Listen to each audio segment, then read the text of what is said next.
Hello നമസ്കാരം. എല്ലാവർക്കും പുതിയൊരു വീഡിയോയിലേക്ക് സ്വാഗതം. എല്ലാ സ്വപ്നങ്ങളും യാഥാർത്ഥ്യമാക്കുന്ന ഒരു വർഷമാകട്ടെ വരാനിരിക്കുന്നത്. ഏവർക്കും സ്നേഹത്തിന്റെയും സമ്പൽ സമൃദ്ധിയുടെയും ഐശ്വര്യത്തിന്റെയും പുതുവത്സരാശംസകൾ നേരുന്നു.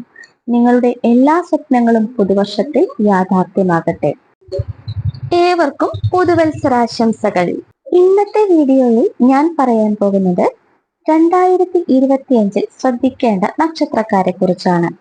നവഗ്രഹങ്ങളിൽ സർവ്വ ഐശ്വര്യം നൽകുന്ന ഗ്രഹമാണ് വ്യാഴം.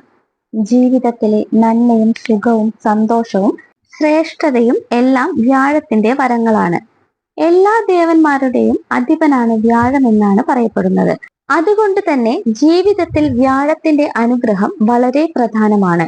ജ്യോതിഷത്തിൽ സമയം നോക്കുമ്പോൾ ജ്യോതിഷികൾ പ്രധാനമായും നോക്കുന്നത് വ്യാഴത്തിന്റെ സ്ഥാനമാണ്. വ്യാഴം പ്രബലനാണെങ്കിൽ ഈശ്വരാധീനം നല്ലവണ്ണം ഉണ്ടെന്ന് പറയും, ദുർബലനാണെങ്കിൽ മറിച്ചു. 2025 വ്യാഴത്തിന്റെ അനുഗ്രഹം ആർക്കെല്ലാമാണ് ഉള്ളത്? ആർക്കാണ് വ്യാഴത്തിന്റെ അനുഗ്രഹം വേണ്ടത്? അവർ വ്യാഴത്തിന്റെ അനുഗ്രഹത്തിനായി ഓരോ നക്ഷത്രങ്ങളും എന്തെല്ലാം ചെയ്യണം എന്നതെല്ലാം മനസ്സിലാക്കാം. അശ്വതി, ഭരണി, കാർത്തിക, ഒന്നേകാൽ. ആദ്യ രാശിയായ മേടം രാശിക്കാർക്ക് 2025 മെയ് വരെ 2ാം ഭാവത്തിലാണ് വ്യാഴം. വ്യാഴത്തിന്റെ ഈ സ്ഥാനം മേടം രാശിക്കാർക്ക് അനുകൂലമാണ്. സാമ്പത്തികമായി ഉയർച്ച, കിട്ടാനുള്ള പണം തിരിച്ചു കിട്ടൽ എന്നിവയെല്ലാം 2ാം ഭാവത്തിലെ വ്യാഴത്തിന്റെ അനുഗ്രഹം കൊണ്ട് ലഭിക്കും. എന്നാൽ മെയ് മാസത്തിൽ വ്യാഴം രാശി മാറി ഇവരുടെ 3ാം ഭാവത്തിൽ എത്തും. പിന്നീടുള്ള ഒരു വർഷം മേടം രാശിക്കാർക്ക് വ്യാഴത്തിന്റെ അനുഗ്രഹത്തിൽ കുറവുണ്ടാകും. അനാവശ്യ ചിലവുകൾ, സാമ്പത്തിക പ്രയാസങ്ങൾ, സുഖക്കുറവ്, സന്തോഷക്കുറവ് എന്നിവയുണ്ടാകും. അതനുസരിച്ച് വ്യാഴത്തിന്റെ പ്രീതി നേടാൻ വിഷ്ണു ക്ഷേത്ര ദർശനവും വ്യാഴത്തിന് പ്രാധാന്യമുള്ള ദിവസങ്ങളിൽ വിഷ്ണു ഭജനവും നടത്തുക. ഇടവം രാശി. കാർത്തിക മുക്കാൽ, രോഹിണി, മകീരം പകുതി. ഇടവം രാശിക്കാർക്ക് നിലവിൽ ലഗ്നത്തിലാണ് വ്യാഴം.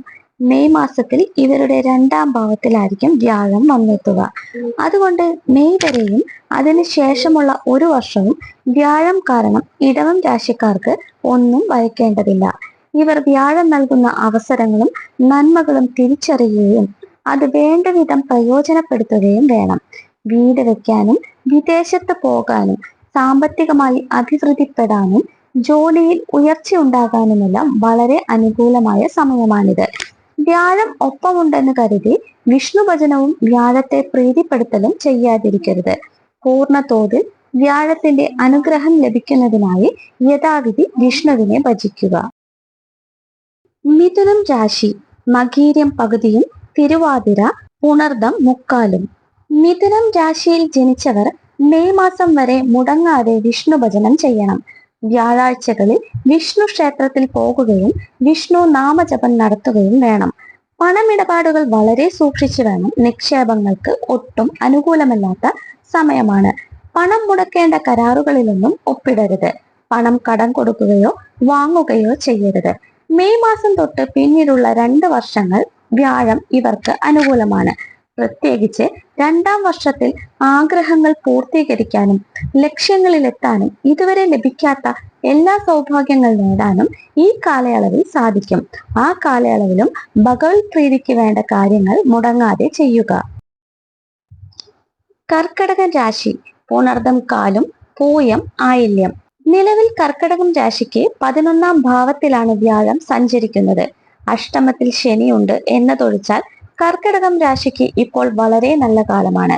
ഇവർ ഈ ശുഭസമയം വേണ്ട വിധം പ്രയോജനപ്പെടുത്തുകയും വിഷ്ണു ഭജനത്തിലൂടെ കൂടുതൽ ഐശ്വര്യത്തിനായി ശ്രമിക്കുകയും വേണം. മെയ് മാസത്തോടെ ഇവരുടെ 12ാം ഭാവത്തിൽ വ്യാഴം വരും. ഈ കാലയളവ് കുറച്ച് ശ്രദ്ധിക്കേണ്ട സമയമാണ്. ഈ കാലയളവിൽ കഷ്ടനഷ്ടങ്ങൾ കുറയ്ക്കാനും ചിലവുകൾ കുറയ്ക്കാനും തടസ്സങ്ങൾ നീങ്ങാനും വിഷ്ണു ഭജനം മുടക്കാതിരിക്കുക. ചിങ്ങം രാശി. മകം, പൂരം, ഉത്രം, കാൽ. ചിങ്ങം രാശി. ചിങ്ങം രാശിക്കാർക്ക് കണ്ടകശനി തീരുകയും വ്യാഴം 11ലേക്ക് എത്തുകയും ചെയ്യുന്ന സമയമാണ് 2025.